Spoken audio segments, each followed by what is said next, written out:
Welcome to the Bulwark Podcast. I'm Charlie Sykes, joined today by our good friend, Tom Nichols. Hey, good morning, first of all. Hey, Charlie. Great to be back. We should promote that you and I are going to be doing something. Your book is coming out, your book, Our Own Worst Enemy, The Assault from Within on Modern Democracy. And you and I are actually going to do an online chat on August 19th about it.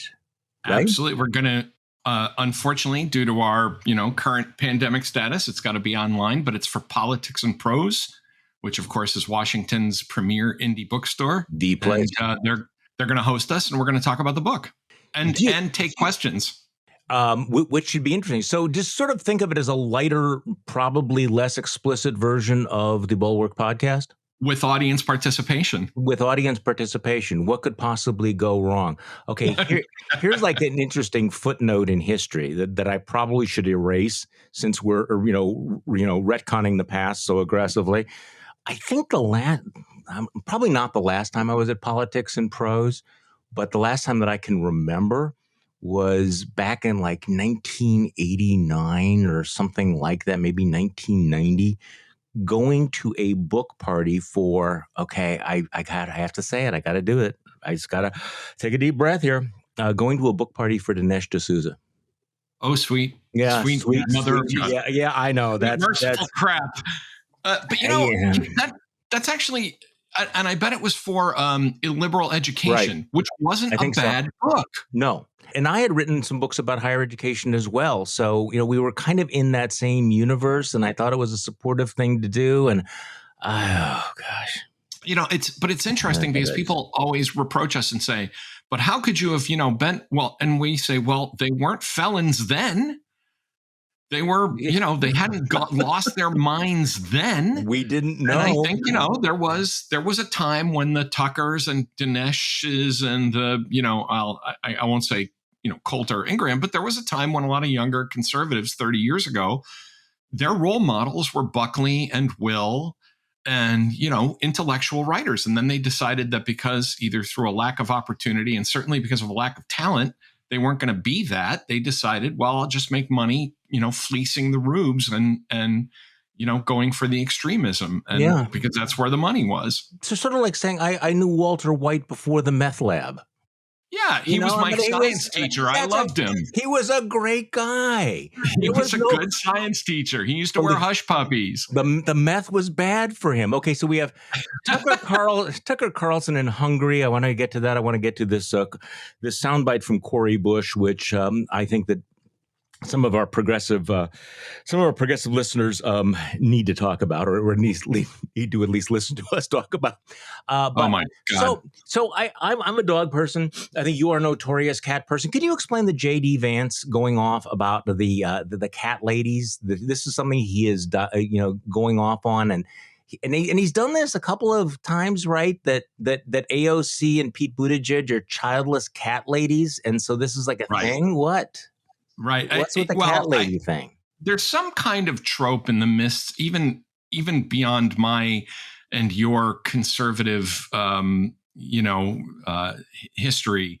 Something about, that the childless cat ladies are the people, that the Democrats are going to empower, and they're going to take away your schools, and they're going to make everybody have a small yappy dog or a tiny cat, or, it's just this weird kind of outdated trope that reminds us all that J.D. Vance, that I wasn't wrong when I wrote a piece about J.D. Vance that called him a body part that begins with A, because we never swear on this, but so I would never say asshole, but, he's desperate and thirsty, and he's trying to, it's like he's loose at the control board trying to push all the buttons that will somehow make him a senator, that will make the food pellet come out so that he gets to be a senator.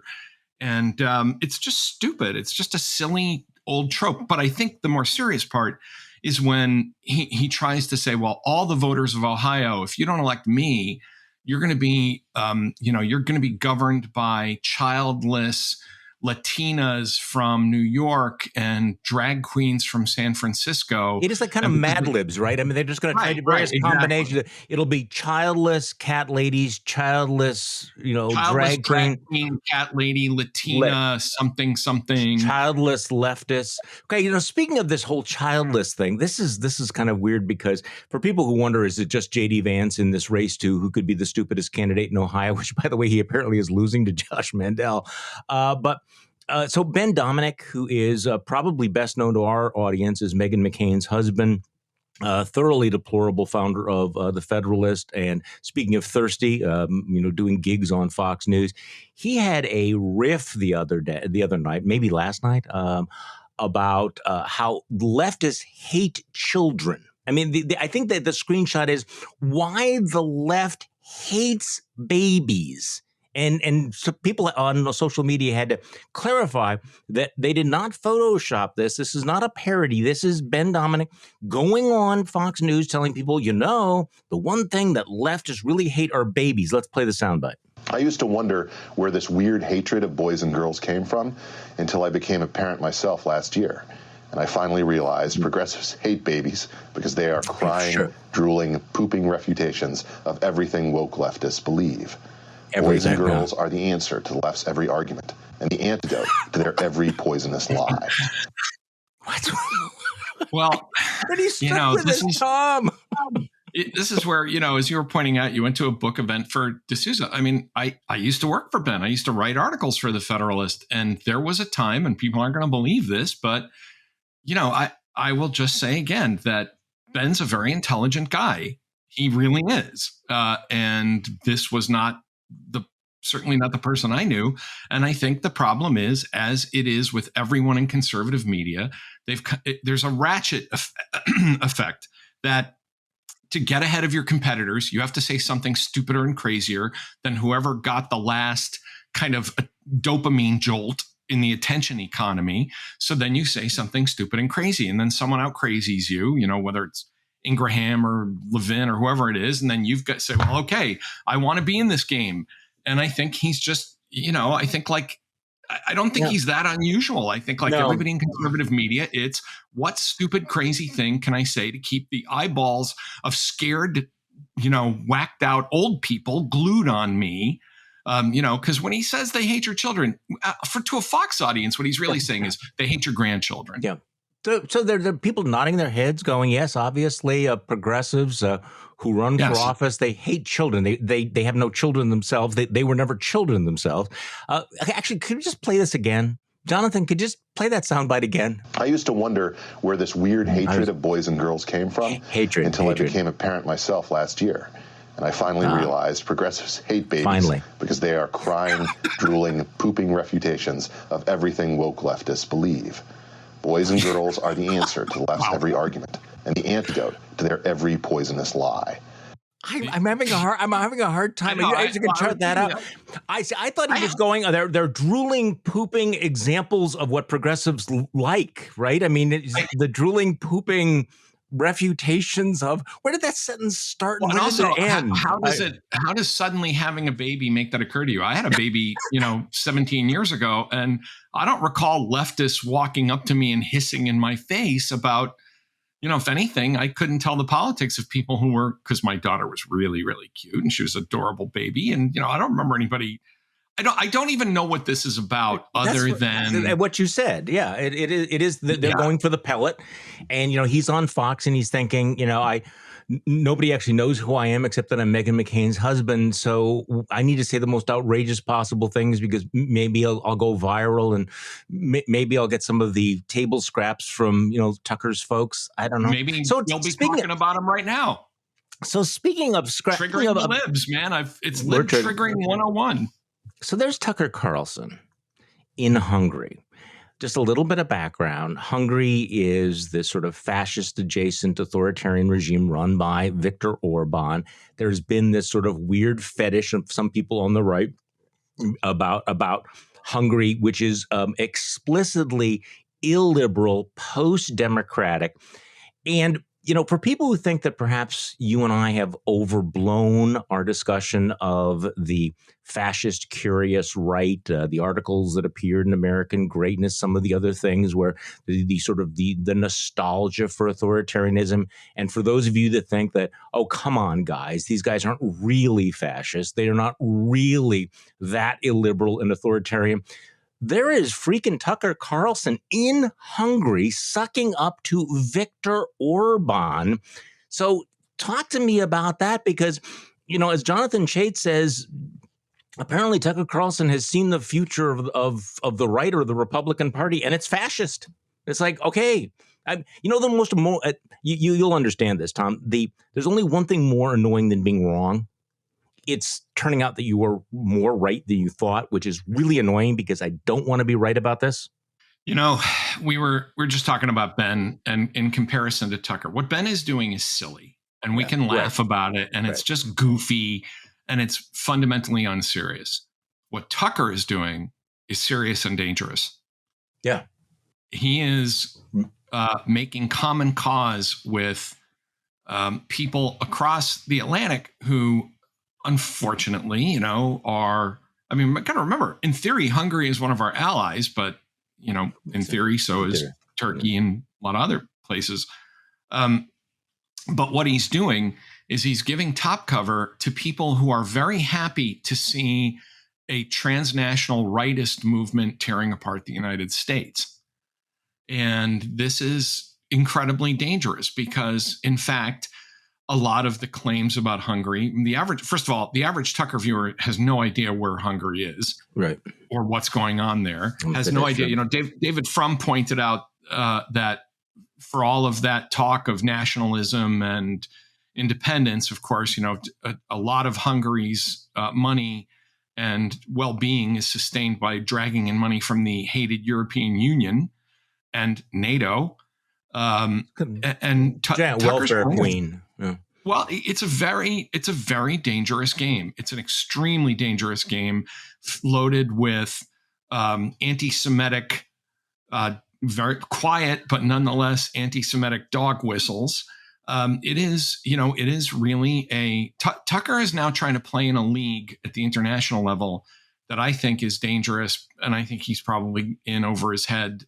And again, no one would deny that Tucker Carlson's an intelligent person, but I don't think he quite understands the deep end of the pool he just waded into. Well, maybe he does, though. See, and that is what makes it scary. So, for a little bit of background, Freedom House, which monitors human rights and the state of freedom around the world, notes that Hungary is a state that has dropped any pretense of respecting democratic institutions. Freedom House does not even characterize it as a democracy anymore. And Jonathan Chait in New York Magazine writes, these are not mere details, and Carlson is not overlooking them. He is laying down a marker in the highest profile way that he can that Orban's iron fist is the future the Republican Party should want. The splashy imprimatur of a Fox News primetime personality, who is probably the right's most influential media figure, is an important milestone in the Republican Party's long evolution into authoritarianism. I don't think that's an overstatement. So the question is, I guess, why? The guy's making millions. He's got the buzz. He's got all the influence. What is Tucker? Why would Tucker decide to escalate by going to one of the vilest authoritarian regimes in the world and embracing it? What is the end game here? What I meant by wandering, into the deep end of the pool is that it seems to me that a lot of guys like Tucker and some of the other American conservatives who are playing this game, for them, it's just all raw material to come back and own the libs and to generate ratings and to, have some great talking points. Again, there's a fundamental lack of seriousness there because these are people that have never really encountered an authoritarian regime. They've never felt endangered personally. They have never, they've never had to sacrifice. They've never had to take any risks in their lives. And so, they've never really been in a place where, they're talking to someone who then has to stop talking to you and walk away from you so that both of you are not arrested. Yeah. For simply having a conversation. They don't understand that part of it, and they think this is all a game. And they don't really talk to the people who've ever been arrested. They've never seen the inside of one of those places. And so I think, this is all as David Frum said about, again, going to quote David Frum twice here, but as Frum once said of Tucker likes money and he likes being on TV. And if playing footsie with fascists around the world helps him get money and be on TV, he'll do it. But he and a lot of the rest of them don't seem to understand that comes the revolution. They're some of the first people who get carted off. Yeah, I have this image. I have an image of him playing with the dragons and just assuming that the dragon will not eat him, that the dragon is going to be tame, and so he's feeding the dragon and building up the dragon, and you wonder where this leads. Did you see, by the way, that so Tucker Rod Dreher, is it Dreher, who is tweeting? And let me just say, Charlie, I'm sorry to interrupt, but just say that when I say comes the revolution, I mean when people that he likes come into power. Oh, right. No, they card off people like him, because this has always been the pattern, both on the far right and far left, is that you take the people that you were your supposed enablers, and you get rid of them, because the last thing you want hanging around are the sort of clever intellectuals who got you where you are. You just take those people away. And, I've spent my life, a good part of my life studying authoritarianism. I began my career, for people that don't know, who may be new to the broadcast. I was a Soviet expert. That was how I began my career. And I spent a lot of time in the old Soviet Union and in the briefly democratic Russia, and then again in Putin's Russia. And, these guys are playing with fire, and they don't even know it, and don't care. Well, it ups the ratings, and they don't care. So since you mentioned that, so has the right now moved on from being fanboys of Vladimir Putin to being fanboys of Viktor Orban? Is that sort of in the background there, that we really admire the strong man, but Putin is a little bit inconvenient. So since nobody knows who Viktor Orban is, we can go to Orban. And again, I was going to quote this Rod Dreher, who's quoting Tucker Carlson. The final good thing about Hungary, says Tucker Carlson, that you are truly hated by all the right people. Because it's all about owning the libs. There's no positive agenda. You're hated by all the right people. And so I can embrace you without having all the baggage of the whole Russia Putin thing.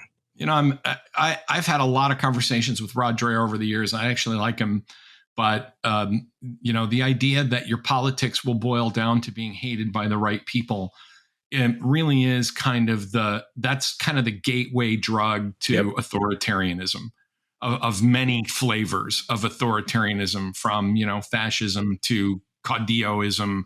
Once you've decided that you stand for nothing and stand against everything, the rest comes easy. Hey, let's take a quick break, because I want to talk to you about. We want to have some tough love for some of our progressive friends, including this soundbite from Cori Bush that I want to share with you. I want to talk about the eviction moratorium, politics and law, and your piece in The Atlantic, which is an excerpt from your book about the myth of the golden years in the United States. We're talking with author, pundit, cat guy, Tom Nichols. We'll be back in just a moment. Hey, Charlie Sykes here. Just a quick reminder, if you sign up for Bulwark Plus, you will have access to our morning newsletters, to JVL's Triad, as well as our whole suite of podcasts. This one will remain free, but if you want to listen to the Secret Podcast or participate in our live streams or others like the Next Level Podcast, please consider joining Bulwark Plus. Okay, we are back with Tom Nichols. Okay, we've been talking about the crazies on, well, not the crazies on the right. See, I think that's unfair to say crazy, because the Tucker Carlson, the Ben Domenichs are not crazy. They know what they are doing. They know exactly. So does J.D. Vance. Right. So they all know what they're doing. So maybe we have to divide this into three buckets. I mean, there are the genuine crazies out there who can be entertaining. Then there's just the complete stupid, which I find exhausting. And then there are the authoritarian, cynical, fascist, curious types who I think are really quite dangerous. And right now, as you point out, they're an alliance that may not last. But they, it's the leopards eating people's faces party. They're just figuring that it will never eat their faces. I think of them, we throw around the word fascist a lot. And for me, even to use that word, because people know I'm really allergic to that word and I don't like using it unless you have really, good evidence for it. And I think we're getting there. I think the notion that the Republican Party is basically just becoming a sort of pre or proto-fascist organization. But, it's funny. Maybe from years of studying the old Soviets, I think of all these people like Tucker and the Fox lineup and the talk show guys. They are future apparatchiks in the old Soviet sense. These are people who are saying, look, tell me what the party line is. And as long as I stay on the Central Committee's list for an apartment in D.C., I'll say it. Mm-hmm. That this is, a guy like Vance. What do I need to say to get out of Ohio, to get out of the, Midwestern regional oblast and be sent to the Central Committee block of apartments in D.C. as a senator? If I have to say it, I'll say it. And there's no sense of right or wrong. It's simply whatever the party line is, and you say that because then you're on the list for an apartment and you get a better car and you can go to the right shops. And to me, that's who these people are. That's what makes them really dangerous, because they are not ideologues. They are not committed to the things they're saying. They are opportunists and self-promoters. And so, in some ways, people like that are more dangerous than fascists. All right, fascists believe in stuff. These people don't. Well, or fascists are, may believe in, things like who they really hate. I don't. Right. I guess I think of fascism as less a coherent ideology than more just sort of a strutting posture, kind of almost an aesthetic, as opposed to, say, a doctrinaire belief. Am I wrong about that? No, and I think if there is a growth of an American version of fascism, it will be the Mussolini variant. That you're kind of talking about, which is, it has no, one of the things that bothers me when people talk about fascism, if you think of hard right regimes like the Nazis and, the fascist movements that were around in Western Europe, they had highly articulated platforms. They actually, there was actually like a line that they all followed. I think you're right that this is more like, this will be strutting and jutting, every time I saw Trump, I thought, wow, this is like a bad Mussolini impression. But that works too. That riles up the rubes and, makes them shout and wave their pretty colored flags. That it's no less dangerous to democracy in that sense. But it's just harder for them to consolidate and to organize with each other, because they, half of them don't know what they're talking about and the other half don't really believe in it. All right, let's flip the script a little bit here. Trigger warning for some of our progressives. Some tough love is on the way here. Cori Bush is a Democratic congresswoman from Colorado. She led the sit-in on the Capitol steps, pushing for the eviction moratorium. I want to set that aside for a moment. So she's been in the news a lot. This soundbite is getting a lot of attention. And I know you tweeted about it. I tweeted about it. And the reason why I want to highlight it is because this is the kind of thing that could really torpedo Democrats in the midterm elections and going forward. And if you don't recognize the cognitive dissonance / complete hypocrisy of this, then we need to talk. So again, this is Cori Bush. And you may have seen this tweet out there. It's summarized as saying that, I'm going to pay for private security for myself, but I favor abolishing the police. That looks, at least on the surface, when I first saw that, I thought, well, that's probably an unfair paraphrase. Actually, it's pretty much exactly what she says. Let's play this soundbite from Congressman Cori Bush. The thing, I won't let them get that off. You can't get that off. I'm going to make sure I have security, because I know I have had attempts on my life and I have too much work to do. There are too many people that need help right now for me to allow that. So if I end up spending $200,000, if I spend $10 more on it, you know what? I get to be here to do the work. So suck it up, and defunding the police has to happen. Right. We need to defund the police and put that money into social safety nets. Okay. Tom, Geez, in this, there she is in the same interview, talking about how she is prepared to spend $200,000 on her own personal safety, but she's still using the phrase "defund the police." Look, I mean, at the most cynical level, that doesn't strike me as a terribly appealing political message. You know, Jesus jumping Christ. What do you even say about a, what do you even say about a, you know, I, like you, when this thing first broke, I said, well, this is the usual hit job. They're probably taking her out of context, you know, and then I watched this is one of the few cases where when I watched the clip, it's worse than the original report when you actually watch it. Yeah. And underlying it is exactly, you know, I was talking about as long as I get to be in DC, right? And slagging our old conservative friends. This is exactly the same mindset. I am simply too important to risk, people. I have important things to do. So if I spend money on my security, that lets me be here in Washington to do important things for you. And you little people are just going to have to suffer, you know, living in your neighborhoods. This might be, I mean, this is going to go on the wall with deplorables and the 49% and, you know, stupid things that you should never say. First of all, you shouldn't think them at all. But if that thought passes through your head, it's certainly not a thought you ever needed to express. And I think that this is, you know, to take the old line from Rick Wilson, they are holistically bad at politics. And there's one other thing that I think is really important to point out, Charlie, because I think a lot of our progressive friends always say, well, what difference does it make, really? You know, she's one candidate. What Democrats refuse to understand and embrace is that every candidate is now a national candidate. Every race is a national race. American elections, and this is really a poisonous thing, but it's unavoidable in an era of social media and 24-hour news. Every race is a national race. Cori Bush just made life incredibly difficult for a bunch of sensible, centrist Democrats in purple districts across the United States. And this is where the Democrats simply have no message, discipline. Somebody in the Democratic Party should have been on the phone 10 minutes later saying, okay, you know, we need to talk. We need to talk right now. You know, the day after they defeat Nina Turner. Exactly. See, this is what makes this so frustrating. I think what ought to, because, you know, two things happen. I mean, you have Nina Turner, who was the far left candidate running for Congress, was defeated by Shontel Brown. I mean, this was really a big victory for the more moderate Democratic wing.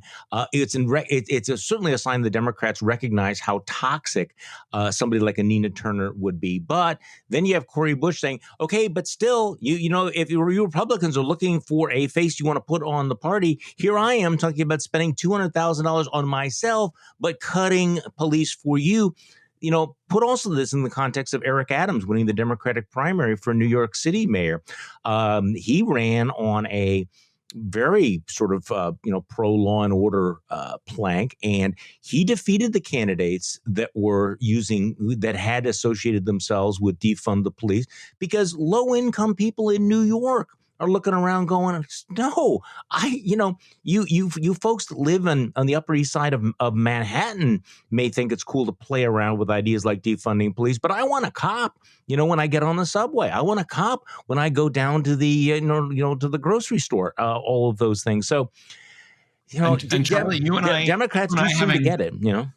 You and I having, spent some time, and, you especially, but, having spend some time in Republican politics, we can assure progressive listeners that right now there are people at Republican Party HQ with that clip weaponizing it and figuring out what to do with it. And, I'm sorry, but when people say, well, Republicans will slam us anyway and they'll smear us, don't help them. Don't hand them the ammunition.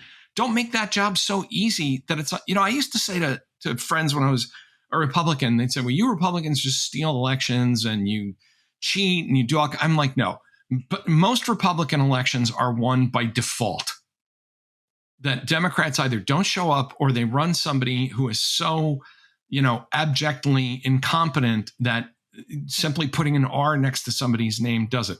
This is another one of those cases where it's just a complete gift handed to Republicans who can then say Democrats are hypocrites. They'll protect themselves. They'll, have security for themselves. This is really one of the most shockingly dumb things I've ever seen happen in American politics. It is, because, Democrats all around the country are going, no, we don't favor defunding the police. No, that's not us. No, and in fact, right now, we are the ones who are backing the blue. We, in fact, are standing with law enforcement. And so what does Cori Bush come out and do and say, no, wait, the worst caricature you could possibly draw on Fox News, I'm going to become that person. I'm going to say it. I think Democrats have recaptured some ground that they lost a lot of years ago by saying, look, we are you. We are the ordinary people like you. The Republicans are, and I think, this is one of the saddest exchanges of roles that I, as a former Republican, I mean, when I was a kid in the 80s, I felt like the Republicans were the party of kind of ordinary people and working folks. Yep. And the Democrats had become these kind of out of touch elitists. And then here's a Democrat stepping forward and saying, listen, if I have to spend $200,000 on my very important self so that I can come to Washington, well, you have to do without the police. The party demands sacrifices, comrade. All right, and it's just unbelievable. So one of the reasons why Cori Bush is so prominent right now is because she led the campaign to extend the moratorium on evictions, which had been decreed by the CDC. And this has been a very, very strange week because you have you have the U.S. Supreme Court and other federal courts who basically said, yes, this exceeds your statutory authority. The CDC cannot simply decree that landlords cannot evict people. I mean, there are property rights issues. I mean, they are people too, believe it or not. But also, if you want to continue this moratorium, you have to have congressional action. Well, Congress doesn't act. There's no congressional action. The court has made it clear the CDC does not have the power. So you have this weird moment where you have President Biden previewing the fact that his administration is about to extend this moratorium and admitting very explicitly it's probably going to be thrown out by the courts. I can't recall a moment where you had a president saying, yes, I'm going to do something. It's illegal, but at least, we'll have some time before the courts bust us on all of this.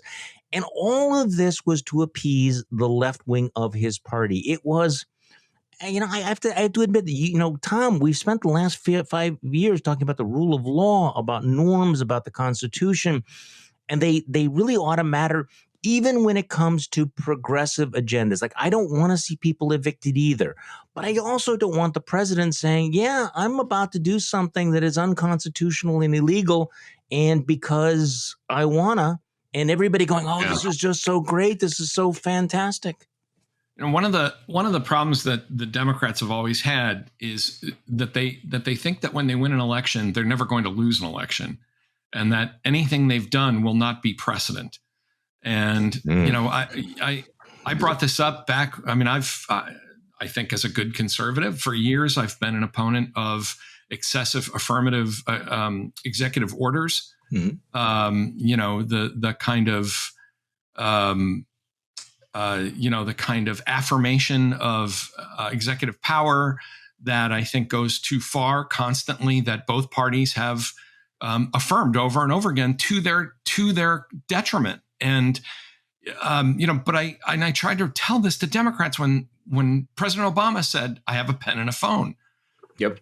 Well, okay, a Republican president's going to walk in and say, hey, look at that. Same pen, same phone. It's right here. It's amazing. Anybody who has this desk gets this pen and this phone. And this excessive deference and this excessive affirmation of the need for executive power, the Democrats are answering and they're saying, okay, but Congress wouldn't do it and someone has to, so the president does. Well, first of all, that's not how the Constitution works. Right. That's not how a system of separated powers works. And if Congress isn't doing its job, then you have to get on Congress. The president cannot just constantly step in and fix it whenever Congress isn't doing something. I mean, Trump made that argument. This is the part that, is really shocking. Biden is making the same argument Donald Trump used to make. Yes. Congress wouldn't do it, so I have to. And I know it's probably illegal, but what are you going to do? Now, the Democrats, I can hear the howling before we've even aired this, but Trump was trying to overturn the government and Biden is just trying to protect poor people. Right. And that's true. That, to say one violation of the law does not have the same incredible, evil intent that the other one does, but that doesn't change the fact that it's a violation of the law. And you don't get the Constitution doesn't have but it's a nice thing to do disclaimer if you want to violate the Constitution. Well, I would also put it in another term that we've been talking about fascism and authoritarianism. Every time the federal government claims the power that, if we simply declare an emergency or if we simply invoke this, therefore we suddenly have these vast powers to control the economy or to control individual choices. Understand that can be flipped as well. And so right now, it may be virtuous exercise of power. But again, this is something that conservatives have been arguing for some time. The government that is, what is that quote? The government is big enough to do everything for you, is big enough to take everything from you or do all kinds of bad things as well. So keep in mind, how do you feel about a second Trump administration declaring a health emergency, which then gives them the power to do X, Y, and Z, because that's the way it works when you establish these precedents, which is why it is good to restrain government, to follow the rule of law, and to take the system of checks and balances seriously when you're in power, because the other guy is going to be in power at some point, and that can be genuinely frightening. Let me put it this way to Democrats and steal a lyric from an old song. Anything Democrats can do, Republicans can do better. And they will do it for a far worse reason. Once you establish these precedents, Republicans will tent their fingers like Monty Burns and say, excellent. And then they will use them. And I know the arguments that Democrats are going to make. They're going to say, why do we always have to follow the rules? Why do we always have to be the ones observing the norms? Because you are the ones that want to be the governing party and the protectors of the Constitution. And if you want to continue to be that party, you're just going to have to be, you're going to have to be better than your opponents. And I think they are. I mean, I don't want anybody certainly not listening to me, to think that, it's like, wow, the Democrats have become as bad as the Republicans. I don't think either of us are saying that. I think what we're saying is Democrats don't step into these bear traps that the Republicans will happily trigger and then later use for far more nefarious, far more dangerous purposes than anything you're doing right now. It's not that Cori Bush is going to, take over the government and make the police go away. And it's not that Joe Biden is going to become an American Caesar. It's that when you're setting up these precedents and you're behaving this way, you're rationalizing and legitimating the Republicans who will inevitably come after you to do things for those same reasons and for much more terrifying purposes. I agree. You're having kind of a big day today. Your book is coming out, Our Own Worst Enemy. I just want to remind people about the event on August 19th, which you can sign up for. Also, The Atlantic has excerpted the book. You can find this online at The Atlantic. The Myth of the Golden Years, Whether Economic Times Are Good or Bad, the lament for the old days of factories and mills never changes. This is an interesting point because, of course, at the heart of this populist critique of American democracy is they looking around, seeing the American carnage, people, dying, being unemployed, and saying this is an example of this is the result of the failure of liberal democracy. And what you point out is that central to this criticism is this nostalgia for an idealized past that always makes the present seem terrible. Some of this manipulation comes from political charlatans, but sincere concerns come from some political and economic elites, especially those who are products of a class transition and advancement through education and relocation. So just talk for a moment. And I know we'll spend more time talking about your book later, but this power of the myth of the golden years, that there was this idealized past and that we need to take America back. And if we had just did not have all of these, these liberal democratic failures, and by the way, those are all, small L, small d failures, that things would be so much, better for all of us. Wasn't there a golden age in America? No. Yeah.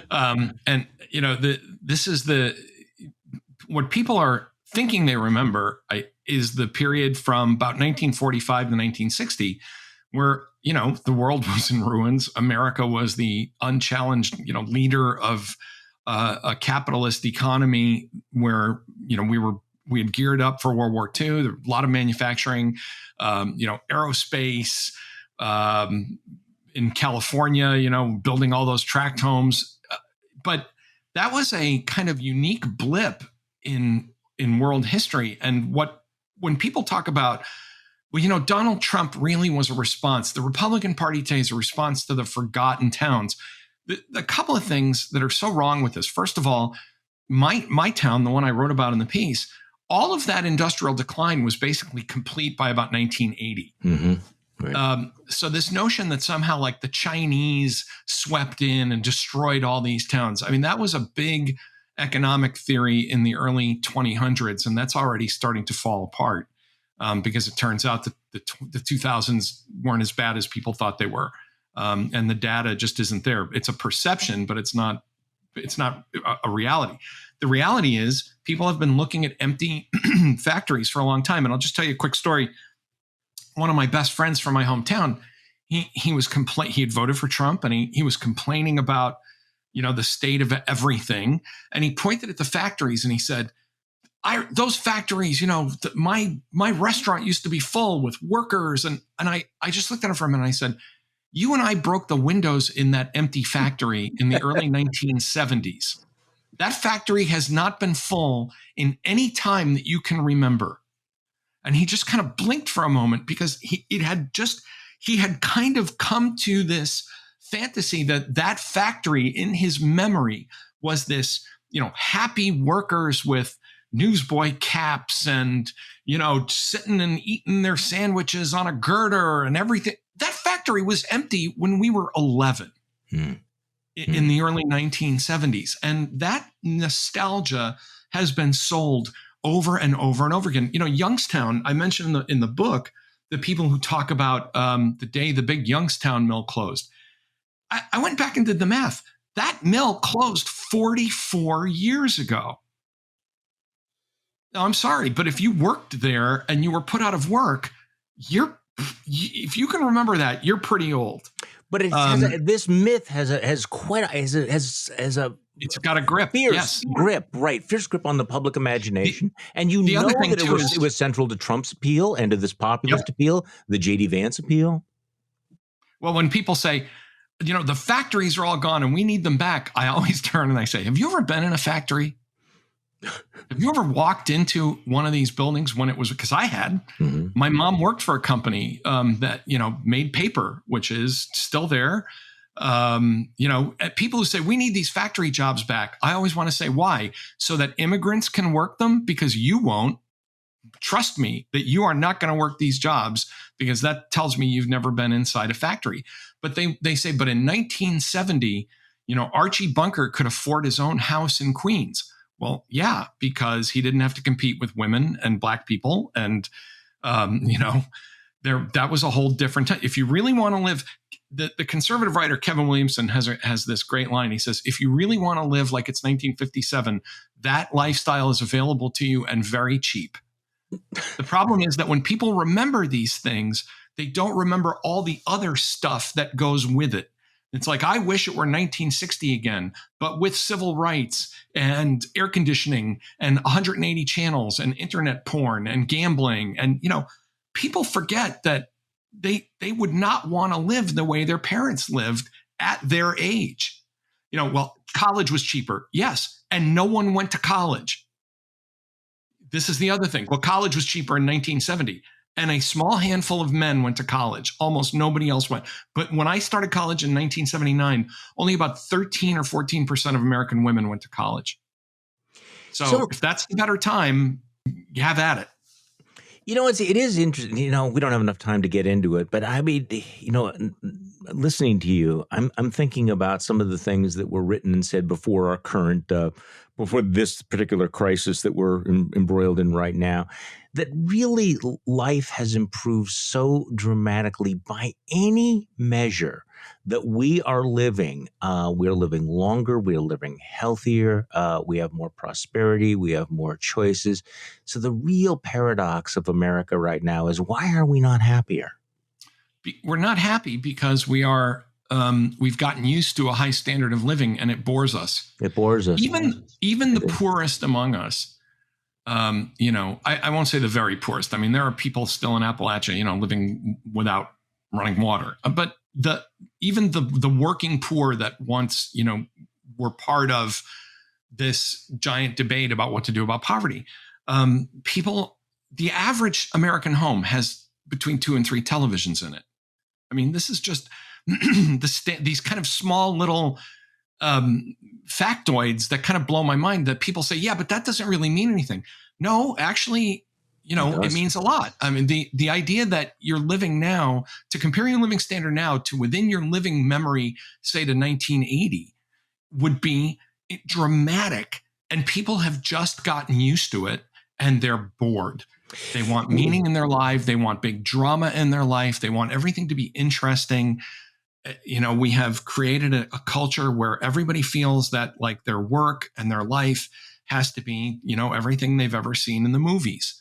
And that is going to kill us, because when you spend all day stewing in a sense of relative deprivation and resentment, then you will always come to the conclusion that someone has screwed you, and it's probably the government, and that means democracy's got to go. So you and I will talk about this much more in detail over the next coming weeks. The book is coming out. When is the pub date on the book? August 19th. It drops the day you and I go to Politics and Prose. I got it in the mail yesterday, just so you know. I'm holding it in my hand. Our Own Worst Enemy, The Assault from Within on Modern Democracy by Tom Nichols, published by Oxford University Press. Tom, thanks for coming on the podcast again. Appreciate it very much. Thanks for having me, Charlie.